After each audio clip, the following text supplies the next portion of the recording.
አለይኩም ወራህመቱላሂ ወበረካቱ ውድና የተከበራችሁ የነጃሽ ቲቪ ተከታታዮቻችን እንዴት ናችሁ? ሳምንታዊ የነጃሽ ቢዝነስ ፕሮግራማችን ተጀምሯል። እንግዲህ በቆይታችን ልክ እስከዛሬው ስትከታተሉት እንደነበረው ሁሉ አጫጭርና ወቅታዊ የቢዝነስ መረጃዎችን እናደርሳችኋለን። ከዛም ባለፈ ደግሞ ከስቱዲዮ ወጣ ብለን የጉብኝት ሰዓት ይኖረናል። በዛሬው የጉብኝት ሰዓታችን ደግሞ ሱመያ አክሲዮን ማህበር ሄደን ጉብኝት አድርገናል። ትምህርት ቤቱንም ከዛም ባለፈ ደግሞ የሪል ስቴት ንግዱ ምን ይመስላል የሚለውንም በሰፊው እናስጎበኛችሁ ነው የሚሆነው። እስከ ፕሮግራማችን ፍጻሜ ድረስ አብራችሁን እንድትቆዩ እንጋብዛችኋለን። በነገራችን ላይ ተመልካቾቻችን ነጃሺ ቢዝነስ ፕሮግራምን እንደዚህ ቤታችሁ ቁጭ ብላችሁ ለመከታተል ያልተመቻችሁ በሌላ ጊዜ ድጋሚ ማየት የምትፈልጉ ተመልካቾቻችን በሶሻል ሚዲያ አማራጫችን እንዲሁም ደግሞ በነጃሺ ቲቪ የዩቲዩብ ቻናልን በድጋሚ ልታገኙን ትችላላችሁ። የዛሬው ነጃሺ ቢዝነስ ፕሮግራማችን ተጀምሯል።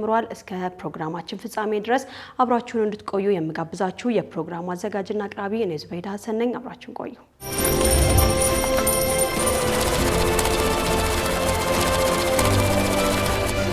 በዛሬው የነጃሺ ቢዝነስ ፕሮግራማችን እንግዲህ ቀዳሚ የምናደርገው አጫጭርና ወቅታዊ የቢዝነስ መረጃዎችን ነው። ቀዳሚ ካደረግነው የቢዝነስ መረጃችን እንጀምራለን።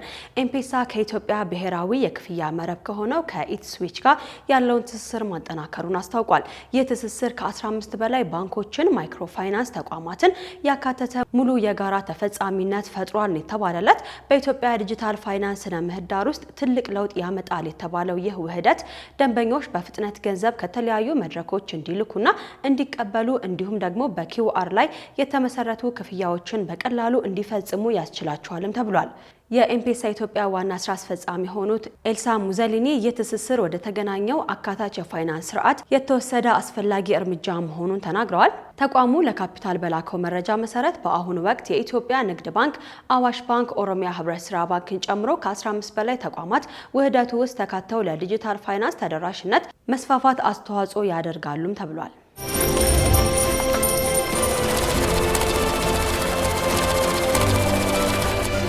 ቀጣዩ የቢዝነስ መረጃችን ደግሞ የኢትዮጵያ ኤሌክትሪክ ኃይል ባለፉት 3 ወራት ለሀገር ውስጥና ለውጭ ሀገር ከቀረቡ የኃይል ሽያጭና ተጓዳኝ አገልግሎቶች ከ26.8 ቢሊዮን ብር በላይ ገቢ ማግኘቱን አስታውቋል። በተቋሙ የትራንስሚሽን ቢዝነስ ዘርፍ ምክትል ዋና ስራ አስፈጻሚ ኢንጂነር አንዱዓለም ሲአ በሩብ ዓመቱ ከኃይል ሽያጭ 24.9 ቢሊዮን ብር ገቢ ለማግኘት ታቅዶ 26.8 ቢሊዮን ብር ገቢ ተገኝቷል ብለዋል። በሩብ ዓመቱ 7.88 ቴትራዋት ሰዓት ኃይል በመሸጥም በብር 10.1 ቢሊዮን እንዲሁም ደግሞ በውጭ ምንዛሬ 117.1 የአሜሪካ ዶላር ገቢ መገኘቱን የገለጹት ገቢው ካለፈው በጀት ዓመት ተመሳሳይ ወቅት ጋር ሲነጻጸር የ96 በመቶ ብልጫ ያለው መሆኑንም ተናግረዋል። እንደ ምክትል ዋና ስራ አስፈጻሚው ገለጻ በሩብ ዓመቱ የተሸጠው የኃይል ምርት ካለፈው በጀት ዓመት ጋር በተመሳሳይ ወቅት ጋር ሲነጻጸር የ47 በመቶ ወርሃዊ እድገትም አለው ተብሏል። በመጀመሪያው ሩብ ዓመት ለሽያጭ ከቀረበው ኃይል 93 በመቶ ለሀገር ውስጥ እንዲሁም 7 በመቶ የሚሆነው ለውጭ ሀገር የቀረበ መሆኑንም ተናግረዋል። ለሀገር ውስጥ ከቀረበው የኃይል ሽያጭ ውስጥም የኢትዮጵያ ኤሌክትሪክ አገልግሎት 53.6 በመቶ፣ የከፍተኛ ኢንዱስትሪዎች 4.6 በመቶ እንዲሁም የቴክኖሎጂ ኩባንያዎች 34.6 በመቶ ድርሻ እንዳላቸውም ተጠቁሟል።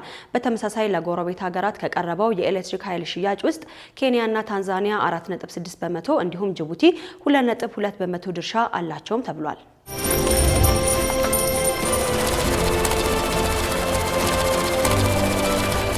ወደ ቀጣይ የውጭ ሀገር መረጃዎቻችን ስናልፍ ሳዑዲ አረቢያን ቀዳሚ እናደርጋለን።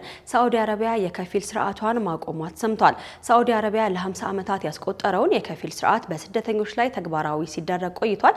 ይህም ስርዓት እንግዲህ ወደ ሳዑዲ አረቢያ በስደት ለስራ የሄዱ ሰዎች በሚኖሩበት ወቅት ከአንድ አሰሪያቸው ወይም ቀጣሪያቸው ቁጥጥር ስር የሚያደርጋቸው ህግ ሆኖም አገልግሏል። ሳዑዲ አረቢያ ለ50 ዓመታት ያስቆጠረውን የከፊል የሰራተኞች ስፖንሰርሺፕ ስርዓት መሰረዟ ለስደተኛ ሰራተኞች የበለጠ ነጻነት ይሰጣል እንዲሁም ደግሞ የሰራተኛ ህጎችን ከዓለም አቀፍ ደረጃዎች ጋር የተጣጣመ እንዲሆን ያስችላቸዋልም ተብሏል።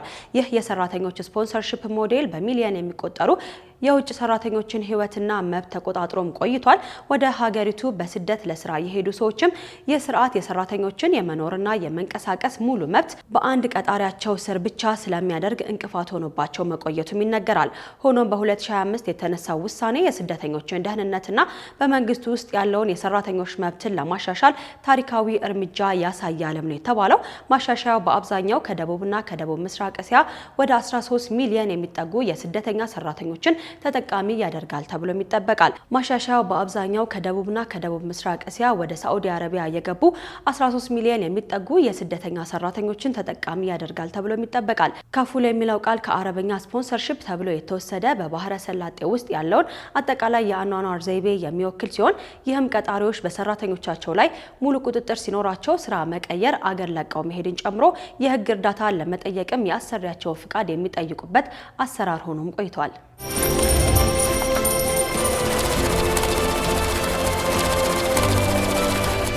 ቀጣዩ የቢዝነስ መረጃችንም ከሳዑዲ አረቢያ የተገኘ ነው። በሳዑዲ አረቢያ ከታላቁ መስጂድ መካ አጠገብ 12 ሚሊዮን ካሬ ሜትር ስፋት ያለው አዲስ ኩባንያ ልትገነባ መሆኑ ተሰምቷል። በልዑል አልጋ ወራሽ መሐመድ ቢን ሳልማን እየተገነባ ያለው ኪንግ ሳልማን በር እየተባለ የሚጠራውና በህዝብ ኢንቨስትመንት ፈንድ ባለቤትነት የተያዘው ሩህል ዓለም አልማልኪ የተሰኘው ኩባንያ እንደሚገነባ የሳዑዲ ፕሬስ ኤጀንሲ ነው የዘገበው። ፕሮጀክቱ በዋነኝነት የተቀደሰውን ቦታ በመካ መሰረተ ልማት ጥራቱን ለማሳደግና ዓለም አቀፍ መዳረሻውን ለማስፋት ያለመ መሆኑም ተነግሯል። የኪንግ ሳልማን በር የተሰኘው ፕሮጀክቱ ከታላቁ መስጂድ ቀጥሎ ባለው ስልታዊ አቀማመጥ ተለይቶ የተቀመጠ ሲሆን በዋናነት የሚሰጠው አገልግሎቶችን በታላቁ መስጂድ ዙሪያ የመኖሪያ የባህልና አገልግሎት መስጫ ተቋማትን በስፋት ተደራሽ ማድረግ እንደሆነም ተነግሯል። እንዲሁም በርከት ያሉ የንግድ ተቋማት በቅርብ ርቀት ተደራሽ ማድረግ ዓላማው መሆኑንም የሳዑዲ ፕሬስ ኤጀንሲ ነው የዘገበው። ፕሮጀክቱ ከህዝብ ማመላለሻ ጋር በመገናኘት ወደ ቅዱስ መስጂድ የሚደርሱበትን ምቹ ሁኔታ የሚያመቻች ሲሆን 19000 ካሬ ሜትር የሚጠጉ የባህል ቅርሶችን በማልማትና በማስተካከል የመካ ታሪካዊና ባህላዊ ትሩፋቶችን ለመጠበቅ ያለመ ነውም ተብሏል። ይህ አዲስ ፕሮጀክት ሳዑዲ አረቢያ በ2036 ከ300 ሺህ በላይ የስራ ዕድልን በመፍጠር የሳዑዲ ቪዥን 2030 ኢኮኖሚ ብዝሃ ግቦችን በፍጥነት ለመድረስ አስተዋጽኦ ያደርጋልም ተብሏል።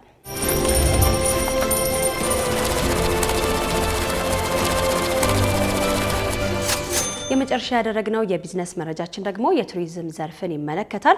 ሀላል ከሆኑ ቢዝነሶች አንዱ የሆነው እንግዲህ የቱሪዝም ዘርፍ ነው። ይህም የቱሪዝም ዘርፍ ኢስላሚክ ፋይናንስ እንደ ዋና የፋይናንስ አማራጭ የሚጠቀሙ ሀገራት በሰፊው እየተጠቀሙበት መሆኑም ይነገራል።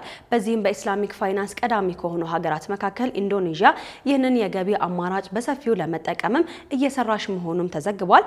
ኢንዶኔዥያ ለሙስሊሙ ማህበረሰብ ምቹ የቱሪዝም ደረጃዋን ለማሳደግ የቱሪዝም መንደሮችን ሀላል ሰርተፍኬት በመስጠት ማስፋፋት መጀመሯን አስታውቃለች። ይህንንም ለማገዝ በያዝነው የፈረንጆቹ ዓመት በጥቃቅን አነስተኛና መካከለኛ ኢንተርፕራይዞች ምርቶች ላይ ትኩረት እንደምታደርግም ተዘግቧል። ኢንዶኔዥያ የሀላል ሰርተፍኬት ፕሮግራሟን ወደ 1500 የቱሪስት መንደሮችን እያሰፋች ሲሆን የሙከራ ፕሮጀክቶችን ቀድሞም ውጤቶችን እያሳዩ እንደሆነም ተነግሯል። ከፈረንጆቹ ኦክቶበር 15 ቀን 2025 ጀምሮ በቱሪስት መንደሮች 438 የጥቃቅን አነስተኛና መካከለኛ ኢንተርፕራይዞችን ምቹ የሀላል ምስክር ወረቀቶችን አግኝተዋልም ነው የሚለው ዘገባው።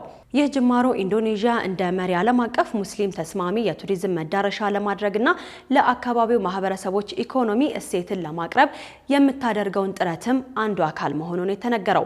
የዓለም ሀላል ገበያ ከፍተኛ የእድገት ቦታ መሆኑም ይነገራል። ከቅርብ ዓመታት ወዲህ እንግዲህ ኢስላሚክ ፋይናንስ በየዓመቱ ከ20 በመቶ በላይ ያደገ መሆኑንም ፋይናንሻል ኤክስፕረስ ዘግቦታል።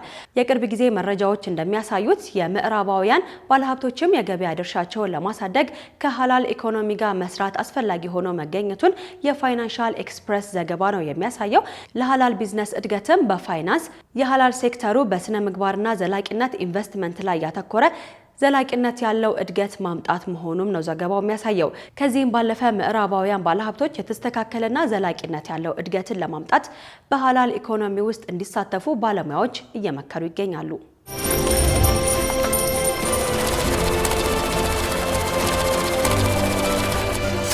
የተወደዳችሁ ተመልካቾቻችን ለዛሬ ያዘጋጀንላችሁ የተመራረጡ የቢዝነስ መረጃዎች የተከታተላችኋቸውን ይመስሉ ነበረ። በቢዝነስ መረጃዎቻችን እንደተደሰታችሁ በብዙ እንዳተረፋችሁ ደግሞ ተስፋ እናደርጋለን። ቀጣዩ መሰናዷችን የጉብኝት ሰዓታችን ነው። በጉብኝት ሰዓታችን እንግዲህ መግቢያ ላይ እንደነገርኳችሁ በሱመያ አክሲዮን ማህበር ነው ቆይታ ያደረግነው። ሱመያ አክሲዮን ማህበር በተለይም በትምህርት ቤት ዘርፍ ላይ ሰፊ ስራዎችን የሰራ የረጅም ዓመት ልምድ ያለው ተቋም ነው። ከዛም ባለፈ በቅርቡም ደግሞ የሪል ስቴት ዘርፉን የተቀላቀለ ተቋም ነው። የሪል ስቴት ዘርፉ ምን ይመስላል፣ የትምህርት ዘርፉስ ምን ይመስላል የሚለውን አጠቃላይ ከሱመያ አክሲዮን ማህበር ጋር ያደረግነውን ቆይታ እንጋብዛችኋለን። ክፍል አንዱን በዛሬው የነጃሺ ቢዝነስ ፕሮግራማችን እንጋብዛችኋለን። ክፍል ሁለቱን ደግሞ በቀጣይ ይዘን እንመለሳለን። በክፍል አንዱ እንግዲህ ከሱመያ አክሲዮን ማህበር የቦርድ አባላት ጋር ሰፊ የሆነ ውይይት አድርገናል። አጠቃላይ ጉብኝትም አድርገናል። ቆንጆ ቆይታን ያደረግነው። ቆይታችንን እንደምትወዱ ተስፋ እናደርጋለን። እሱን ተከታትለን እንመለስ።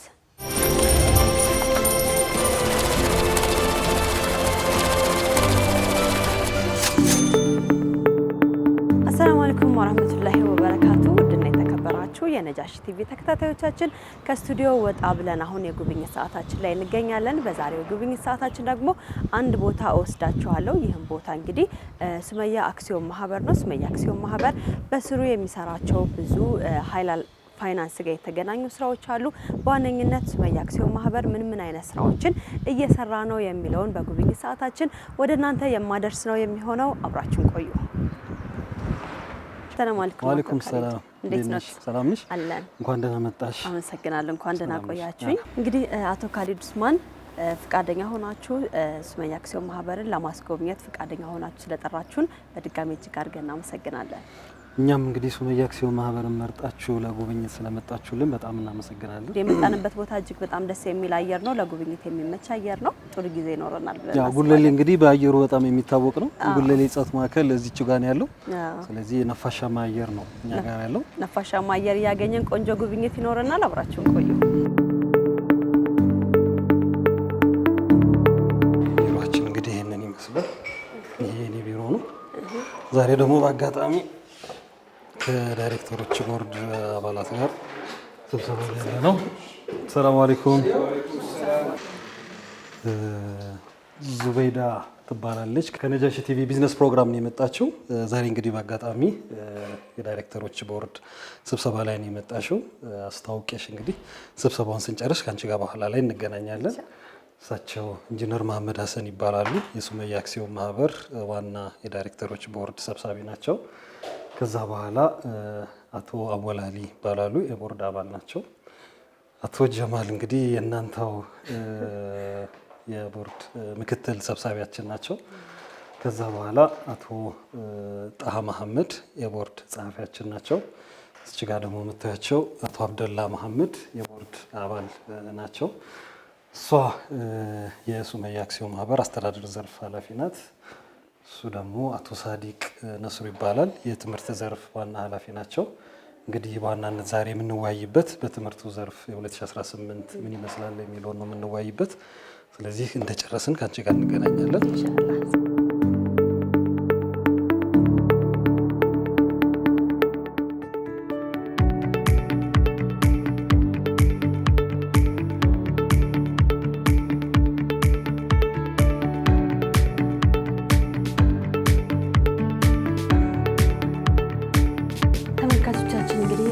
ካሊድ ስብሰባ ላይ ናቸው። ስለሆነም ሌሎች የቦርድ አባላትን ከስብሰባ እያወጣን አጠቃላይ ስለ ሱመያ አክሲዮን ማህበር አመሰራረት ምን ይመስላል የሚለውን በስፋት ልናነሳ ወደናል። አንድ እንግዳ ጋብዤላችኋለሁ። ኢንጂነር መሐመድ ሀሰን እንግዲህ ከሱመያ አክሲዮን ማህበር መስራች የቦርድ አባል ነዎት እና ከመስራቾች ውስጥም ደግሞ አንዱ ነዎትና እስኪ እንተዋወቅና ወደ ሱመያ አክሲዮን ማህበር አመሰራረቱ ምን ይመስላል የሚለውን እናንሳ። እሺ፣ አመሰግናለሁ። ሱመያ አክሲዮን ማህበር በ1993 ነው የተመሰረተው። ሲመሰረት ያው ይህ ስሜት አላቸው ለዚህ ማህበረሰብ ግልጋሎት ይሆናል ብለው ባሰቡት የስራ መስክ ማለት በትምህርት ዘርፍ አማራጭ እንዲሆን ብለው ነው የትምህርት ቤት አቋቋሙት። ከዛ በኋላ ያው መጀመሪያ ሲመሰረት 16 አባላት ነበሩ። ሲመሰረት ካፒታሉ ከ200 ሺህ ብር ያልበለጠ ካፒታል ነበር።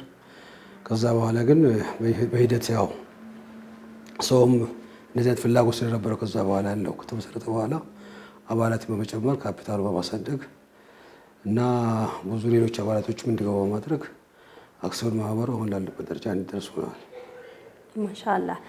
እንግዲህ ሱመያ አክሲዮን ማህበር በተለይም ደግሞ ሀላል ፋይናንስን በማስፋፋት ብዙ ስራዎችን እየሰራ ነው። ከትምህርት ቤት ባለፈ የሪል ስቴት ስራዎችንም እየሰራ ነውና ይሄንን ኢስላሚክ ፋይናንሱን ሀላል ፋይናንሱን በማስፋፋት ረገድ አጠቃላይ ያሉ ስራዎች ምን ይመስላሉ? እንዲሁም ደግሞ አክሲዮን ማህበሩ ላይ ያለው ተግባቦት እንዴት ነው? አንዳንድ ጊዜ የጋራ ስራ የቲም ወርክ ብለን የምናነሳው አለና በመሀላችሁ ያለውን ነገር በደንብ አድርገን ብናነሳው እዚህ ደረጃ ለመድረስ የተመጣበትን መንገድ።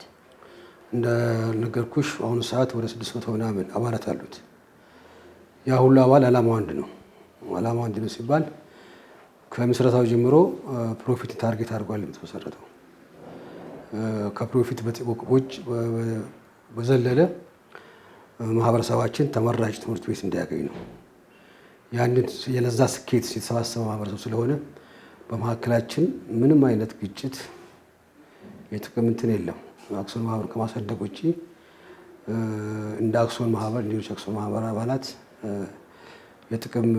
ጥቅም በዚህ ጊዜ አልደረሰንም ምናምን በሚል የሚመጣ ነገር የለም። አክሲዮን ማህበሩን ባለበት ለማሳደግ እንጂ እስካሁን ድረስ ዲቪደንድ ያገኘ ባልም ብዙ የለም እና ዋናው ዓላማው ያስተሳሰረው ስለሆነ ያልሽው ነገር ብዙኛ አክሲዮን ማህበር ላይ አይታይም። በተለይ የጥቅም ግጭት ምናምን በሚለው ማለት ነው። ሌላ ያው እንዳልሽው ፋይናንሱ በተመለከተ እንደተባለ ያው በአሁኑ ወቅት ከወለድ ነፃ የሆኑ ባንኮች ሀገራችን ሲስፋፉ መጥተዋል። ኦልሬዲ አብዛኛው ቦታ ላይ እንዳለ ነው የሚገመተው። የእኛም የፋይናንስ እንቅስቃሴ ያን መሰረት ያደረገ ነው። አጠቃላይ አሁን በአሁኑ ሰዓት ሱመያ ወደ 2000 ምናምን ተማሪዎች አሉት። እነኚህ 2000 ተማሪዎች ክፍያ ዳይሬክት ከወለድ ነፃ በሆነ ባንክ ነው የተገለገልን ነው። በዛ አግባብ ያው የራሳችን ድርሻ በተለይ ለወለድ ፋይናንሶቹ እየተወጣን ያለ ነው። በተጨማሪም እንዳልሽ ያው የትምህርት ዘርፍ በጣም አድካሚ፣ ትልቅ ጥረት የሚጠይቅ የየጊዜ ክትትል የሚጠይቅ እንዳልሽው ብዙ ነገር የሚመራው በሰው ኃይል ነው። ቴክኖሎጂዎች አሉች ምኖች አሉ። ግን የትምህርት ስራ አንድ መምህር ክላስ ውስጥ አልገባ ትምህርት ስራ የለም። ስለዚህ እዛኔ ሲቋቋም 200 ምናምን ተማሪዎች ነበሩ የነበሩት። አሁን ግን 200 ምናምን ሰራተኛ ነው አለን። እንግዲህ አስቡ ጋፕ ማለት ነው። እና በተጨማሪ ተማሪዎቻችን ከ200 ምናምን አሁን ወደ 2000 ምናምን ይዘሉ ነው ያሉት እና ትልቅ እድገት ነው እና በዛ ደረጃ ተመስርተን ያው ትምህርት ቤቱን እንትን ለማለት ጥሩ ደረጃ እንዲደርስ ጥረት ላይ ያደርግናል ነው። ሌላው ያው በተጓዳኝ እንደነገርኩሽ ትምህርት ዘርፍ ውጤታማ አይደለም። ሁሌም የማደግ ስራ፣ የማጠናከር ስራ፣ ራሱን የመገንባት ስራ እየሰራ መሄድ አለበት። ምክንያቱም አሁን ያለው የትምህርት ስርዓት ትልቅ እንትን ይጠይቃል፣ ትግል ይጠይቃል። ማለት ውድድሩ ከባድ ነው አሁን ያለው። እሱ ብቻ አይደለም፣ ትምህርት ሚኒስቴር የሚያወጣቸው ክራይቴሪያዎች በጣም እየጠበቁ መጥተዋል። ለዛ ቀድመን መዘጋጀት አለብን። ለዛ ቀድመን ለማዘጋጀት ያለን አማራጭ ጠንክሮ መስራት ነው። ጠንክሮ መስራት ትምህርት ቤት ማሳደግ ነው እንጂ ለአክሲዮን ማህበር አባላት ዲቪደንድ መስጠት አይደለም። ዲቪደንዳቸውን እዚሁ ያስቀሩ፣ አክሲዮን ማህበሩ ትምህርት ቤቱ የሚያድግበት መንገድ ነው። እነሱም በዛ አግባብ ነው የተረዱ ሁሉን ነገር ትተው ትምህርት ቤቱ ብቻ እንዲጠናከር እየሰሩ ያሉትና ለዛ አጠቃላይ በተለይ ለአክሲዮን ማህበር አባላት ትልቅ ምስጋና አለን። በተጓዳኝ ግን ያው ተቋም ነውና እንደተባለው አክሲዮን ማህበር አንድ አባል የሆነ ነገር ውስጥ ገብቶ የሆነ ፕሮፊት እንኳን ማግኘት አለበት። ለዛ ሲባል ምንድን ያደረግነው ፓራሌል በሌላ ዘርፍ መመስረት አስፈላጊ ከሆነ በሪል ስቴት ዘርፍም ተሰማርተን ለመጀመሪያ ጊዜ G+11 ሁለት ቤዝመንት አለው ግራውንድ +12 የሆነ ህንፃ ኦልሞስት ፊኒሺንግ ላይ ያለ ህንፃ ነው። እሱ ለማጠናከር በቀጣይም ሌሎች ሪል ስቴቶች ላይ ለመሰማራት ከፍተኛ ዝግጅት እያደረግን ያለው ነው ማለት ነው። ሱመያ አክሲዮን ማህበር ከወለድ ነፃ አገልግሎት ባልተጀመረበት ወይም ኢስላሚክ ፋይናንስ ባልተጀመረበት ጊዜ የሰራቸው የነበሩ ስራዎችን ከወለድ ጋር ላለመያያዝ ላለመነካካት ይሰራ የነበረበትን ስራ ከዛ ባለፈ ደግሞ እንግዲህ በተለይም የትምህርት ዘርፍ ብዙ ካፒታልን የሚፈልግ ወጪ የሚፈልግ ነውና ያንን ሀብት ለማሰባሰብም የተካሄደበት መንገድ ምን ይመስላል የሚለውና ኦኬ እንዳልሽው ነው ሲመሰረት 200 ሺህ ካፒታል ባይበልጥ ነበር ትዳለው። መጨረሻ ላይ ግን ይሄን የወሰነው አቋም ምንድነው? አባላትን ማፍራት፣ ማብዛት፣ ገንዘብ መሰብሰብ ያ ነበር ታርጌት አደረግን አክሲዮን በመሸጥ ማለት ነው። እና በዛ መሰረት ብዙ አባላትን ለማፍራት ጥረት አድርገን ያሳክቶልናል።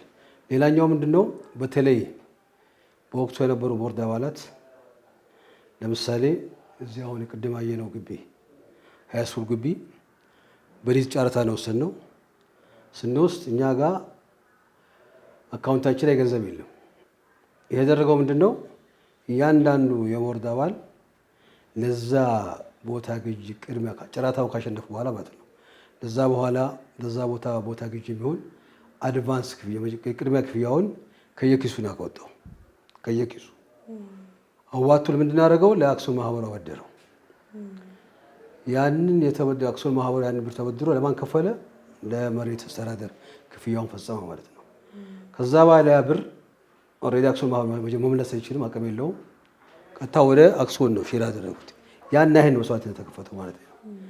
ሌላ ነገር ውስጥ ላለመግባት፣ ወለዱ ውስጥ ላለመግባት፣ ብድር ውስጥ ላለመግባት፣ ከባንክ ጋር ላለመያያዝ ያን ያህል ጥረት ሲደረግ ነው ቆየው።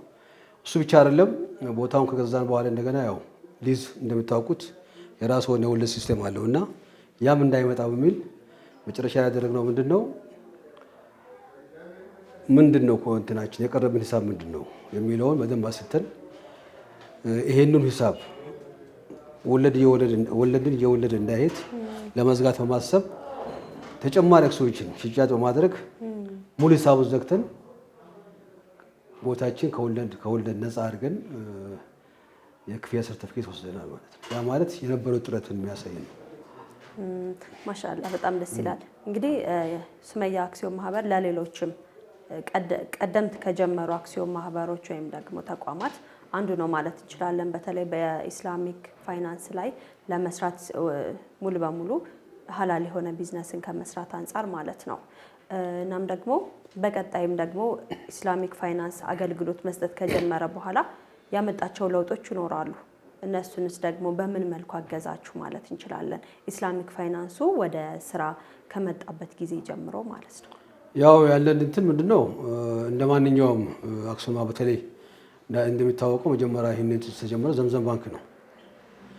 ከዛ በኋላ ሌሎች ባንኮች ያው ተፈጥረዋል። ዘምዘም ባንክ መጀመሪያ ሲመሰረት ሙስሊሞች እንደ አባል አክሲዮን ገዝተዋል። ሱመያም አንድ አባል ሆኖ የራሱን አክሲዮን ገዝቷል። ከግማሽ ሚሊዮን በላይ የሆነ አክሲዮኖች ገዝቶ ለራሱ ኦን አድርጓል ዘምዘም ባንክ ላይ። ይህ አንዱ አክሲዮን ባንኩ ሲመጣ የመደገፍ ስራ የተሰራበት ነው ማለት ነው። ስለዚህ በሱመያ አክሲዮን ማህበር ኢስላሚክ ፋይናንስ በመምጣቱ ከፍተኛ ተጠቃሚ መሆን ይችላል ማለት እንችላለን። ከሀሳቡ ጀምሮ ተጠቃሚ ነው እንጂ ምን ጥያቄ ያለው? ከሀሳቡ ጀምሮ ተጠቃሚ ነው። ደስ ይላል። በቀጣይስ ምን እንጠብቅ ከሱመያ አክሲዮን ማህበር? አሁን እንግዲህ በሪል ስቴትም በትምህርት ቤትም እየተሰራ ነውና በቀጣይም ይሄንን ሀላል ቢዝነሱን ከማስፋፋት አንጻር ምን እንጠብቅ? እንግዲህ ያው ሱመያ የሚቆም ተቋም አይደለም፣ በጣም ይሄዳል። ከትምህርት ዘርፉ ወደ ኮሌጅ ዩኒቨርሲቲ እንዲያድግ እንፈልጋለን። ያ ስራ የሚሰራው ከሀላል ፋይናንስ ተቋማት ጋር በመስራት ነው። እሱ ብቻ በሪል ስቴት ዘርፉ ደግሞ በራሱ መሄድ አለበት። ምክንያቱም አሁን በአጭር ጊዜ ያገኘነው ልምድ ከፍተኛ ነው። እኛ ሪል ስቴት ተጀምሮ አሁን እንደተባለው ብዙ ሪል ስቴቶች የሆነ ስታክ ያደርጋሉ በሆነ መንገድ እና እኛ ግን እስካሁን ድረስ ያ ነገር አጋጣሚ ስሙዝ የሆነ ስራ የተሰራ ነው ያለው። በቅርብ በገባነው ውል መሰረት ለቤት ገዢዎች ቤት እናስረክባለን። ከዛ ደግሞ ቀጥሎ ሌላ ቦታ ይዘን እንደገና መስራት አለብን። ያ ስራ የሚሰራው ከነዚህ ኢስላሚክ ባንኮች ጋር በተለይ ከወለድ ነፃ ከሆኑ ባንኮች ጋር አብሮ መስራት ነው መቀየር የሚቻለው። ብቻን ለብቻችን ተንገዳግደን የማንችለው ነገር ስለሆነ ማለት ነው።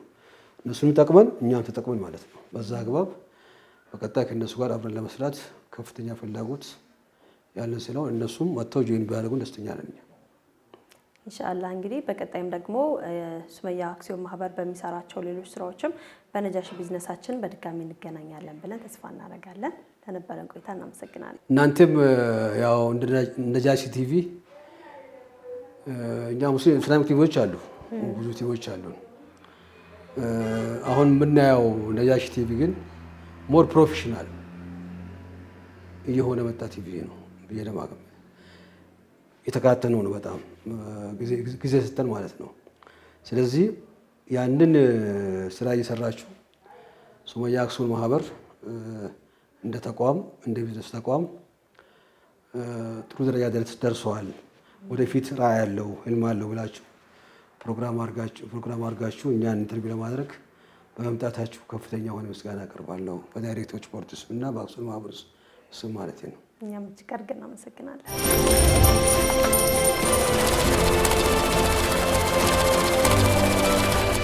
ተመልካቾቻችን እንግዲህ በሱመያ አክሲዮን ማህበር እያደረግን ያለነው ቆይታ አሁንም እንደቀጠለ ይገኛል። አሁንም ደግሞ ሌላ የቦርድ አባል ጋብዤላቸዋለሁ። አቶ አብደላ አደም እንግዲህ ሆኖ ስለቀረቡት ጋር አመሰግናለሁኝ። በሱመያ አክሲዮን ማህበር ነው የምንገኘው። እስኪ ሱመያ አክሲዮን ማህበር ደግሞ በእርሶ አይን እንተዋወቀው። ሱመያ አክሲዮን ማህበር ከተመሰረተ 24 ዓመት አካባቢ ሆኖታል። ከዛ ከተመሰረተበት ጊዜ ጀምሮ በጣም ጠንካራ በጣም እልህ አስጨራሽ የሆኑ ስራዎች ተሰርተዋል። እኔ ምናልባት ከተመሰረተ ከ6 ዓመት በኋላ ቦርድ ሆኜ መጥቻለሁ። ቦርድ ሆኜ ከመጣሁበት ጊዜ ጀምሮ ደከመን ሰለቸን ሳይል ቦርዱ ትላልቅ ስራዎችን መስራት ችሏል። እስከ ምሽት 4 ሰዓት ድረስ ከ8 ሰዓት ገብተን እስከ ምሽት 4 ሰዓት ድረስ ስብሰባ ላይ ሆነን ነበር የምናሳልፈው። የተመሰረተበት ሁኔታ ትንሽ አነስ ባለ ካፒታል ተመስርቶ ስለነበር በትክክል እንኳን ጠረጴዛና ወንበር አግኝተን ቦርድ መሰብሰብ የቻለበት ሁኔታ አልነበረም። ቢሮ አይታሰብም። እዛው ትምህርት ቤት ላይ በተማሪ ኔክስ ወንበር ላይ ተቀምጠን ነበር ስብሰባ የምናደርገው። እስከ ምሽት 4 ሰዓት ድረስ ነበር ስብሰባው የሚቀጥለው። ያን ትግል አድርገን ዛሬ ሱመያ በሚታይበት ደረጃ ላይ ደርሷል። ማሻአላህ በጣም ደስ ይላል። እንግዲህ የአክሲዮን አባላቶቹ የቦርድ አባላቶቹ ጥንካሬ ነው ሱመያን እዚህ ያደረሰው ማለት እንችላለን ማለት ነው። ቦርድ አባላት እውነት እስካሁን ድረስ ብዙ ቦርድ አባላት እኔ እንኳን ከመጣሁበት ጊዜ ጀምሮ ብዙ ቦርድ አባላት ሱመያን መርተዋል። በጣም አቅም ያላቸው አቅም ብቻ አይደለም ፍላጎት ያላቸው በጣም ጠንካራ ቦርዶች ነበሩ። ሊመሰገኑ የሚገባቸው ትላልቅ አሻራ ያሳረፉ በእውነት በትክክል አንዳንድ ጊዜ እንዲህ አይነት ቃላቶች ብሎ ማሞካሸት አለና እኔ የእውነት ከልብ ማመሰግናቸው በደንብ ሱመያን አሁን ላለበት ደረጃ ትልቅ አስተዋጽኦ ያደረጉ ግን የተወሰነ ጊዜ 3 ዓመት 6 ዓመት ከሰሩ በኋላ በተለያየ ስራ ምክንያት ከቦርድነት ተሰናብተው እንደገና ደግሞ መተካካትም አክሲዮን ማህበር ነውና በየ3 ዓመቱ የቦርድ ምርጫ አለ። በደንብ አቅም ያላቸው ሱመያን ማስቀጠል የሚችሉ ቦርዶች መተካተት ስለነበረባቸው በዛ ተተክተው ሄደው እንጂ የአቅምም የእውቀትም ችግር ኖሮባቸው አይደለም ሄዱት። ለዚህ ሱመያ ቅብብሎሹ ያማረ ትክክለኛ መስመር ይዞ የተጓዘ ከምንም ነገር የጸዳ ንጹህ የሆነ ጉልበትና እውቀት የፈሰሰበት ትምህርት ቤት ነው። እንግዲህ ሱመያ አክሲዮን ማህበር ላለፉት 24 ዓመት የሄደበት መንገድ አለና በተለይም ደግሞ ይሄ ሐላል የሆነውን ቢዝነስ ከማስፋፋት አንጻር ሱመያ አክሲዮን ማህበር የመጣበትን በትምህርት ቤት ዘርፍም ሊሆን ይችላል የመጣበት የ24 ዓመት መንገድን እንዴት ያዩታል? ጥሩ ነው ማለት ምንድነው? ያው እንደሚታወቀው ትምህርት ላይ መንግስት ጠንካራ አቋም ያስቀመጠው ትምህርት አሁን ላይ ትናንት በነበረው የትምህርት ብልሹ አሰራር አይቀጥሉም ብሎ መንግስት እንደ መንግስት አቋም ይዞ ከመጣበት ጊዜ ጀምሮ ከዛ በፊትም ሱመያ ጠንካራ የትምህርት አቅጣጫ ይዞ የ5 ዓመት የ3 ዓመት የ5 ዓመት የ10 ዓመት ስትራቴጂ ነጥፎ እየተጓዘ ነበር። ከዛ ውጪ መንግስት ካለፉት 4 ዓመታት እና 3 ዓመታት ወዲህ ጠንካራ ፖሊሲ አስቀምጦ እየተመራ ባለበት ሁኔታ ሱመያም በዛ በትምህርት ማዕቀፍ ውስጥ መንግስት ባወጣው የትምህርት ማዕቀፍ ውስጥ ገብቶ ትክክለኛ መስመር ላይ ሆኖ በትክክል ተማሪዎቹ ተክተው ሰርተው የስራ ድርሻቸው እውቀታቸውን አስፍተው የሚያስፈልጋቸው በትምህርት ቤትም በወላጅም ተደግፈው መጽሐፍ ሊሆን ይችላል፣ የተለያዩ ቁሳቁሶች ሊሆኑ ይችላሉ። በተለያየ መንገድ በተለይ አክሲዮን ማህበሩ እያገዛቸው አሁን ያሉበት ደረጃ ደርሰዋል። ከዚህ ውጪ ወላጅም አስጨንቁ ወላጅ ካላት ገዛው አንድ ትምህርት ቤት ወላጅ የወላጅ ገዛ በቂ ገዛ ከሌለበት ትምህርት ቤት ብቻውን ለውጥ እንደማያመጣ ወላጅ እንዲረዳ ተደርጎ በዛ ልክ የጋራ ስራ ተሰርቶ ዛሬ ሱመያ ከጉለሌ ክፍለ ከተማ ትምህርት ቤት ብሎም ከአዲስ አበባ ደረጃ ትላልቅ ሽልማቶችን እየወሰደ ያለበት ሁኔታ ላይ ነው ያለው።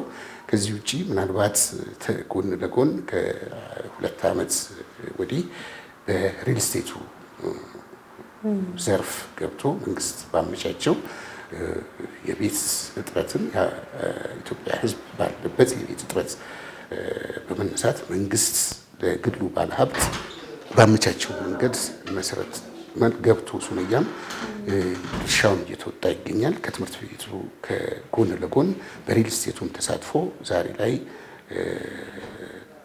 ቢያንስ 44 አባላት ያሉት ሪል ስቴት ተገንብቶ ለአልሚዎች ለማከፋፈል ጫፍ የተደረሰበት ሁኔታ ላይ ይገኛል።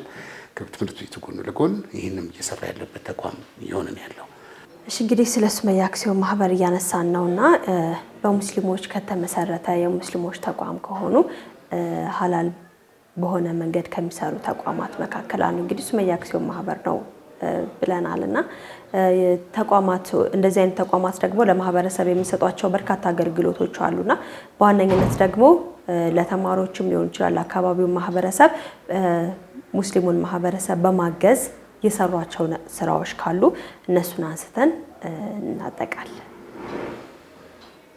ማህበራዊ አገልግሎት ከመስጠት አንጻር ከዚህ በፊት ለዚሁ መንግስት በጉለሌ ክፍለ ከተማ አስተዳደር ውስጥ በወረዳ ደረጃ ባሉ ትምህርት ቤቶች እንደ አጠቃላይ የደካማ ቤቶችን አፍርሶ መስራት ዙሪያ ላይ እንቅስቃሴ እያደረገ በነበረበት ውስጥ ሱመያ አክሲዮን ማህበር የራሱን ድርሻ ወስዶ የደካማ ቤተሰብ ቤት ገንብቶ ሱቅ እንዲኖረው አብሮ ለልመና መውጣት የለበትም ብሎ አያይዞ ሱቅ ሰርቶ ቤት ገንብቶ ያስረከበበት ሁኔታ አለ።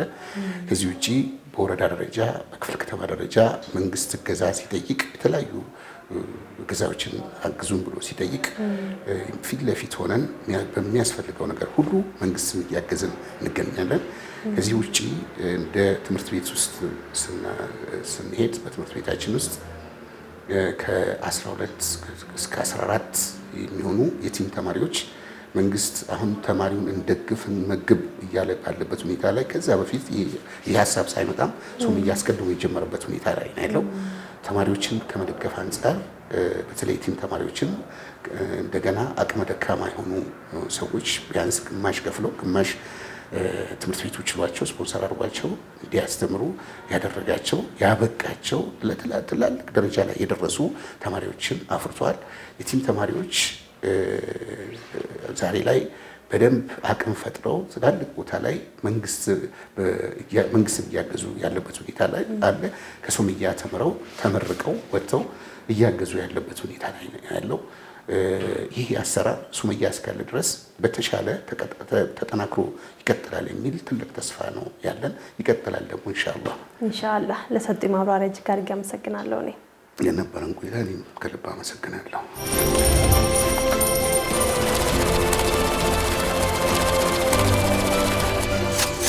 ዙቤዳ እንዴት ነሽ? አቆየሁሽ አይደል? ይቅርታ። እንዴት ነበር ቆይታ? ሌሎች ዲፓርትመንቶችን በደንብ አወራሻቸው? ኦኬ። ስለዚህ መግባት እንችላለን።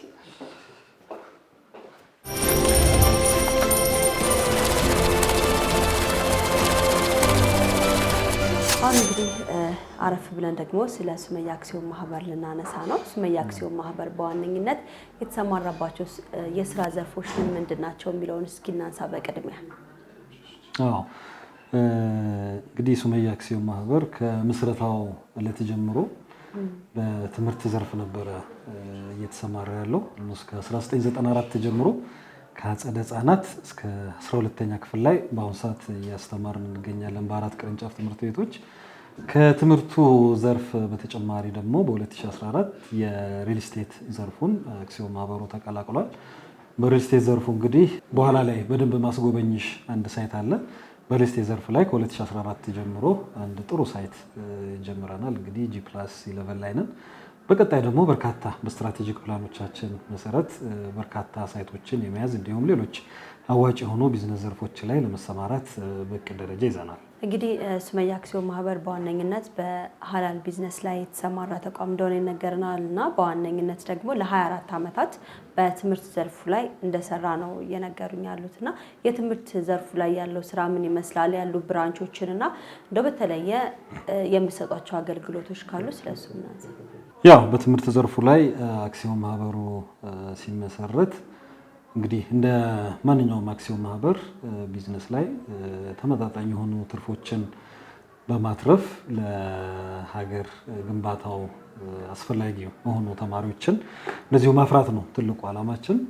ከዛ ጎን ለጎን እንግዲህ እንደ ቢዝነስ ጥሩ ነው። አክሲዮን ማህበሩ በየአመቱ በጣም ጥሩ ለውጦች፣ ጥሩ እድገቶች እያስመዘገበ ያለበት ሁኔታ ነው ያለው። አሁን ላይ ቅድም እንዳልኩሽ 4 ቅርንጫፍ ትምህርት ቤቶች ነው ያሉት። ከ4 ቅርንጫፍ ትምህርት ቤቶች ኦልሞስት ወደ 2000 የሚጠጉ ተማሪዎች ማፍራት ችለናል በአሁኑ ሰዓት ከአጸደ ህጻናት እስከ 12ኛ ክፍል።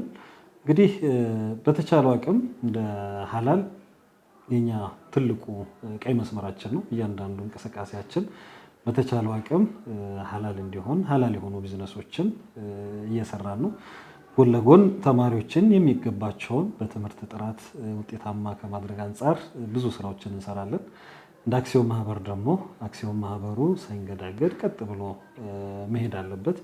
እንዲሁም ደግሞ መጠነኛ ትርፍ እንደ ሌሎች ዘርፎች አይደለም። የትምህርት ዘርፍ ብዙ ውጣ ውረዶች ያሉበት የቢዝነስ ዘርፍ ቢሆንም በተቻለው አቅም አክሲዮን ማህበሩ እንግዲህ ራሱን እየቻለ እንዲሁም ደግሞ ከ650 በላይ አባላት አሉት። ከ650 በላይ አባል ላሉትም እንደዚሁ ከቅርብ ጊዜ ወዲህ የትርፍ ክፍፍልም ማድረግ የቻለበት ሁኔታ ነው ያለው። ከቢዝነሱ አንጻር አልሐምዱሊላህ አሁን ላይ በደንብ ራሱን ችሎ አስፈላጊ የትምህርት ጥራት የሚያስፈልጉ ግብዓቶችን ለተማሪዎቻችን አሟልተን ከ4 ቅርንጫፍ ትምህርት ቤቶች ደግሞ 2 ቅርንጫፎቹ ኦልሬዲ የአክሲዮን ማህበሩ ንብረት ናቸው። 2ቱ በክራይ ነው።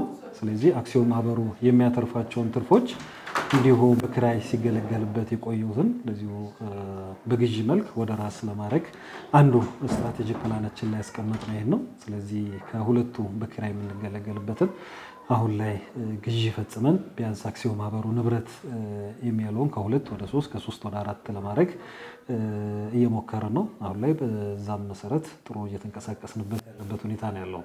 ስለዚህ ከጊዜ ወደ ጊዜ ከፍ ያለ ትርፍ ለማምጣት የተለያዩ ስራዎች እየተሰሩ ነው። ከዛም ባለፈ እንግዲህ በተለይ በትምህርት ዘርፍ ላይ ብዙ በትምህርት ላይ ስራ እየሰሩ ያሉ ቢዝነሶች አሉና እንደ በዋነኝነት ምናልባት ይሄ ነገር እንቅፋት ነው የሚሉት ወይም ደግሞ እንደ ችግር የሚነሱ ሊኖሩ ይችላሉ የትምህርት ዘርፉ ላይና እሱን እናንሳቸውና ሱመያ አክሲዮን ማህበርም እነዚህን ለማለፍ ያደረጋቸው ስራዎች ምንድናቸው የሚለውንም ጠቅለል አድርገን እናንሳቸው። በጣም ጥሩ። እንግዲህ ቅድም እንዳነሳውልሽ የትምህርት ዘርፉ በርካታ ተግዳሮቶች አሉት። በተለይ ደግሞ አሁን ላይ ትልቁ የአክሲዮን ማህበሩ ችግር ቦታ በምትፈልጊው መልኩ ቦታ የለም። ማስፋፊያ ጥያቄዎችን እንደዚሁ ለመንግስት ለማቅረብ እየሞከርን ያለበት ሁኔታ ነው ያለው። ትልቁ ሱመያን ብቻም ሳይሆን ሌሎች መሰል እዚሁ ቢዝነስ ላይ የተሰማሩ የግል ትምህርት ቤቶች የሚያጋጥማቸው የቦታ ጥያቄ በከፍተኛ ሁኔታ የግሉን ዘርፍ እየፈተኑ ያለበት ሁኔታ ነው ያለው። አክሲዮን ማህበሩም በተመሳሳይ መልኩ እንደዚሁ እየተፈተነበት ካሉባቸው ነገሮች ውስጥ አንዱ ነው። ሱመያ እንግዲህ ጥሩ ስም ነው ያለው። በወረዳም በክፍለ ከተማም በከተማ ደረጃም ጥሩ ከ1 እስከ 3ኛ በተለያዩ ከተማ አቀፍና ሀገር አቀፍ ፈተናዎች ከ1 እስከ 3 መውጣት የሚችል እየወጣም ያለ ትምህርት ቤት ነው። ከዛ አንጻር እንግዲህ ጥሩ ስም ገንብተናል ብለን ነው የምናስበው። በጣም ብዙ የወላጆች ጥያቄ አለ። የተማሪ ቁጥር በጣም የጨመረበት ሁኔታ ነው ያለው። ይህንን ደግሞ ማስታገስ የሚቻልበት ቦታ የግድ አስፈላጊ ነው። እሱን ደግሞ በቀጣይ አክሲዮን ማህበሩ ከሚመለከታቸው የመንግስት አካላት ጋር በመሆን እንዲሁም አባላቱን ቦርዱም በጋራ በመምከር ተጨማሪ ቅርንጫፍ ትምህርት ቤቶችን ለመክፈት እንደ እቅድ የተያዘበት ሁኔታ ነው ያለው።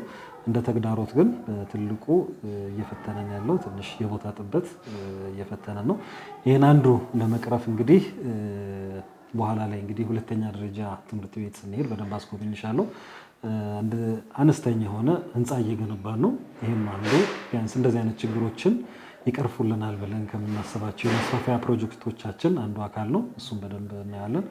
አሁን ላይ 2018 ላይ በርካታ የተማሪ ቁጥሮች የተቀበልንበት ሁኔታ ነው ያለው። ይህም ጥራት ያለው ትምህርት ምንም የምንደራደርበት አይደለም። ትልቁ ፖይንታችን እሱ ነው። ስለዚህ ይህንንም ለማስጠበቅ የማስፋፋያ ስራዎችን በተቻለው አቅም እየሰራ ነው። በቀጣይም ደግሞ ለመስራት የምናስባቸው አሉ። ግን ለጥያቄሽ ቦታ እጥረት በጣም ትልቁ ፈተናችን ነው።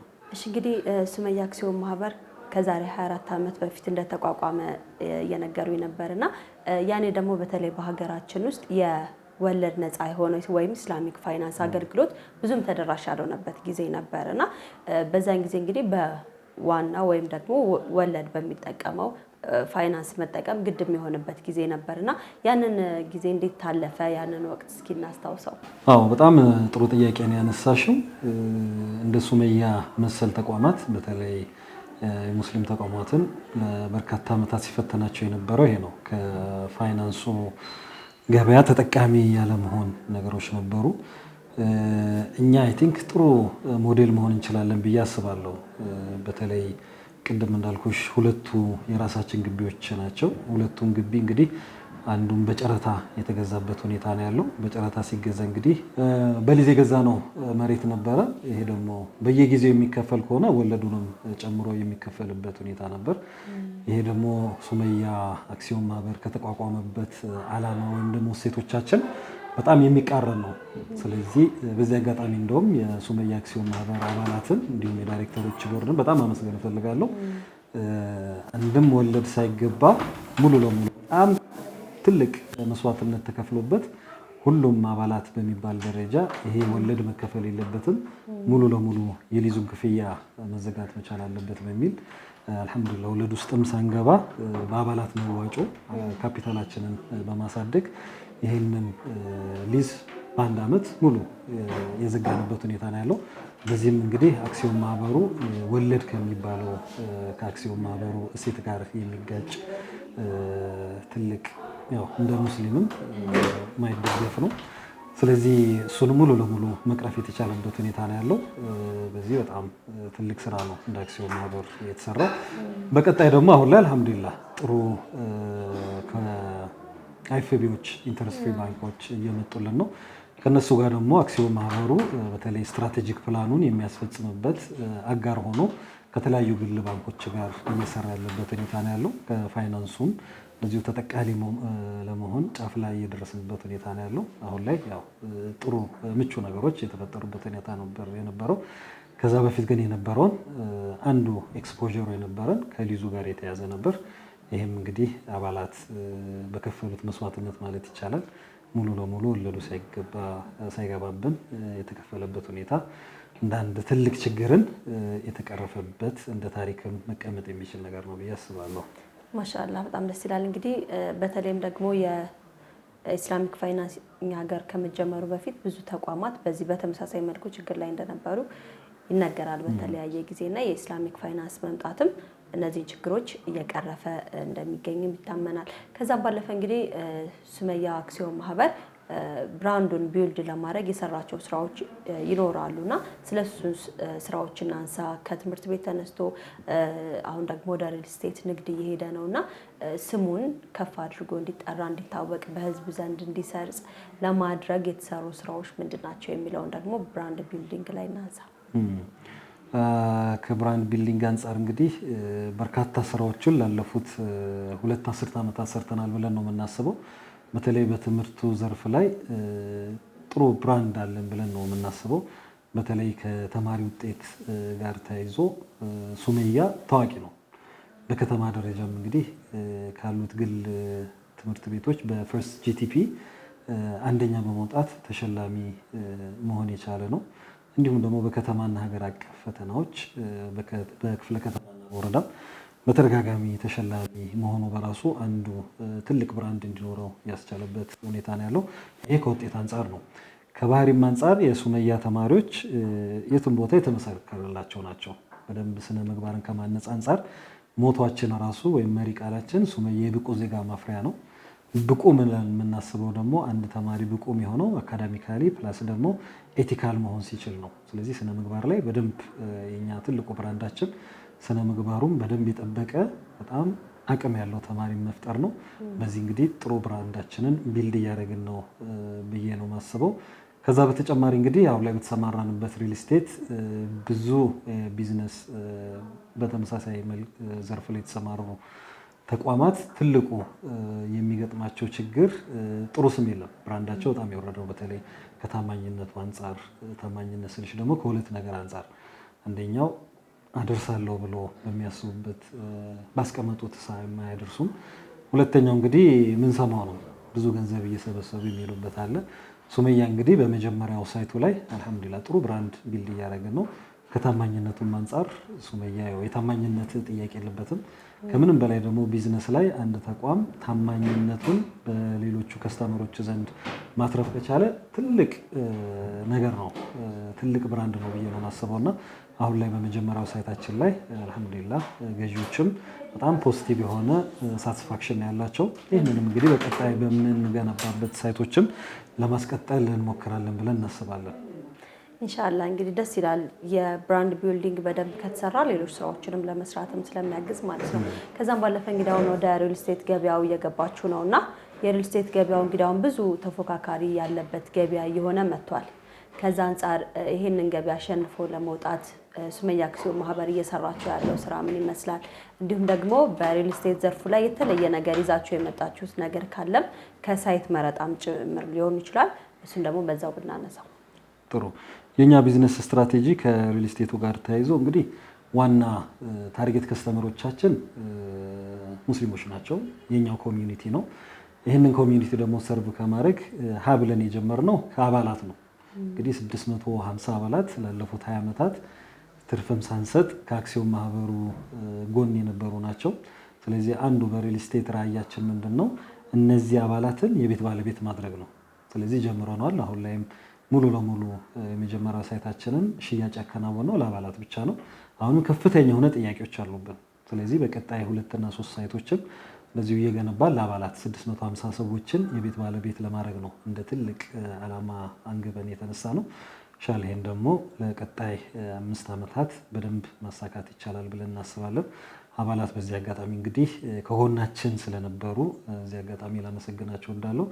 በቀጣይ ሱመያ ምንድነው ከአጸደ ህጻናት ጀምሮ አሁን ላይ ሱመያ እያፈራቸው ያሉ ተማሪዎች ተመርቀው ስራ ላይ ያሉ ናቸው። ብዙዎቹ ደግሞ ባለትዳር ሆነው ልጆች እየወለዱ ነውና ከኬጂ እስከ ቤት ነው መሪ ቃላችን። ስለዚህ ኬጂ ይማራሉ። ከዛ በኋላ አድገው ስራ ሲጀምሩ እንደገና ባለትዳር ሆነው ልጆች ሲያፈሩም የቤት ባለቤትም የማረጉ ስራዎች አሉና እንደ ሱመያ ትልቅ ኮሚዩኒቲ ነው ቢልድ ያደረግ ነው። አባላት አሉ። እንደገና ደግሞ የሱመያ ያፈራቸው ተማሪዎች አሉ። ከ1994 ጀምሮ በተለያየ ሙያ ዘርፍ ላይ ያሉ ተማሪዎቻችን አሉ። ኢንሻአላህ እነሱን ይዘን ትልቁ ቢዝነስ ስትራቴጂያችን እነሱ ላይ በደንብ መስራት ነው። ስለዚህ አባላትና ቀድሞ ተማሪዎቻችንን ታሳቢ ባደረገ መልኩ ቀጣይ ፕሮጀክቶቻችን ይሄዳሉ ብዬ አስባለሁ። ስለዚህ የሱመያ ሪል ስቴት በዋነኝነት አባላቶች ላይ ብቻ ትኩረት ያደረገ ነው ማለት እንችላለን። በዋናነት እንደዛ ነው አሁን ላይ እየሰራን ያለ ነው። በቀጣይም ምክንያቱም 650 ሰው እንደ ሀገር እንደ ከተማም የቤት ጥያቄ በመንግስትም ብቻ ሳትስፋይድ ማድረግ አይቻልም። በግሉ ዘርፍም መሰማራት አለበት። እንደ ሱመያ ደግሞ እነዚህ 650 ሰዎች በተመሳሳይ መልኩ በደንብ የቤት ፍላጎቶች በጣም አሉ። አሁን ላይ አንድ ሳይት ብቻ ነው ያለን። በተደጋጋሚ ጥያቄዎች አሉ ከአባላትም። ስለዚህ ቢያንስ የመጀመሪያ እቅዳችን እነዚህ አባሎቻችንን አቅም በፈቀደ መልኩ የቤት ባለቤት ለማድረግ ነው የምንሰራው። በቀጣይ ደግሞ እነሱን ከጨረስን ወደ ውጭ የምንወጣበት አጋጣሚዎችም ይኖራሉ። በመሀል አንዳንዴም የውጭ ከስተመሮችንም ለመሳብ የምንሞክርበት አለ። እንደ ዋና ዓላማ ግን ቢያንስ እጃችን ላይ ያሉት እነዚህ ትልቅ ፖቴንሻል አላቸው ለኛ። ስለዚህ እነሱ ላይ በደንብ ብንሰራ አክሲዮን ማህበሩ ያዋጣዋል፣ በደንብ ትርፋማ መሆንም ይችላል። በተጨማሪ ደግሞ እነዚህ አባላትም ቢያንስ የቤት ባለቤት ከመሆኑም ጋር ተያይዞ ውጤታማ መሆን ይቻላል። ሱመያ ግን ለነዚህ ሲሰጥ ተመጣጣኝ የሆነ ትርፍ ይዞ ከገበያ አንጻር ትንሽ ተመጣጣኝ የሆነ ክፍያ ነው እያስከፈለ ያለው። ስለዚህ አባላትም በዚህ በጣም የሚጠቀሙበት ሁኔታዎችን እያመቻቸን እንገኛለን። በቀጣይም እነሱን ታርጌት ያደረጉ ስራዎችን እንሰራለን። በቀጣይ እስከ ሱመያ አክሲዮን ማህበር ምን እንጠብቅ? ምን አይነት ሀላል ቢዝነሶች ላይ ለመሳተፍ አስባችኋል? ከነዚህ ባለፈ ወይም ደግሞ እነዚህንም በምን አይነት መልኩ ለማሳደግ ታስቧል የሚለውን ጠቅላላ አድርገን እናንሳ። በቀጣይ እንግዲህ የ5 ዓመት ስትራቴጂክ ፕላናችን የመጀመሪያ ትኩረት የሚያደርገው ብራንች አውት ማረጉ ላይ ነው። ምክንያቱም እንደነገርኩሽ አሁን ላይ 4 ብራንቾች ላይ ብቻ ታጥረን ያለንበት ሁኔታ ነው ያለው። ብዙ ቦታዎች ላይ ዲማንድ አለ። እዚህ ቦታ ላይ ክፈቱልን ሱመያዎች ነው እዚህ የሚል በተደጋጋሚ ጥያቄዎች አሉ። በተቻለው አቅም እንግዲህ በቀጣይ 5 ዓመታት 2 ብራንቾችን በተለያዩ ቦታዎች ላይ ጉሌ ላይ ብቻ ነው ሱመያ ያለው፣ ሌሎች ክፍለ ከተማ ላይም ለመክፈት ይሞከራል። ሁለተኛ በስትራቴጂክ እቅዳችን መሰረት ሪል ስቴቱንም እንዳልኩሽ አንድ ሳይት ብቻ ነው አሁን ላይ ያለው። በቀጣይ 5 ዓመታት ቅድም ባነሳ ነው ፋይናንስ አማራጮች ከግል ባንኮች ጋር ጥሩ እጅና ጓንት ሆኖ በመስራት 2 ሳይቶችን ቢያንስ ከዚህ ሳይት በተጨማሪ ገንብቶ ለነዚህ አባላት ማስረከብ መቻል አለበት የሚል ስትራቴጂክ ፕላናችን ላይ ያለ። ከዛ በተጨማሪ እንግዲህ ከትምህርቱ እና ከሪል ስቴቱ ዘርፍ ሳንወጣ ገበያውን በደንብ እያጠናን በከፍተኛ ትምህርት ተቋማት ላይ ኮሌጅ ላይ ዩኒቨርሲቲ ላይ መሳተፍ ፍላጎት አለን። ስትራቴጂክ ፕላናችንም እንደዛ ነው የሚያካትተው። ምናልባት አሁን ላይ ያለው ለዛ የሚጋብዝ አይደለም፣ ግን እንደ ገበያው በደንብ ፊዚቢሊቲ ስተዲዎች በደንብ እየተሰሩ ወደዛም ለመሰማራት የሚሞከርበት ሁኔታዎች አሉ። በዋናነት ያው እቺን ቀጣይ 5 ዓመታት የምናስበው በተሰማራንበት 2 ትልልቅ ቢዝነስ ዘርፎች ላይ የማስፋፋያ ስራዎችን እንሰራለን ብለን ነው የምንገምተው። እሺ እንግዲህ ስለ ሱመያ አክሲዮን ማህበር ይህን ያህል ካለን ሱመያ አክሲዮን ማህበር የሰራቸው ስራዎች ምንድን ናቸው የሚለውን ደግሞ ዞር ዞር እያለን ትምህርት ቤቱንም ሪል ስቴቱንም አብረን ብንጎበኝ የተሻለ ይመስለኛል። ደስ ይለናል። እሺ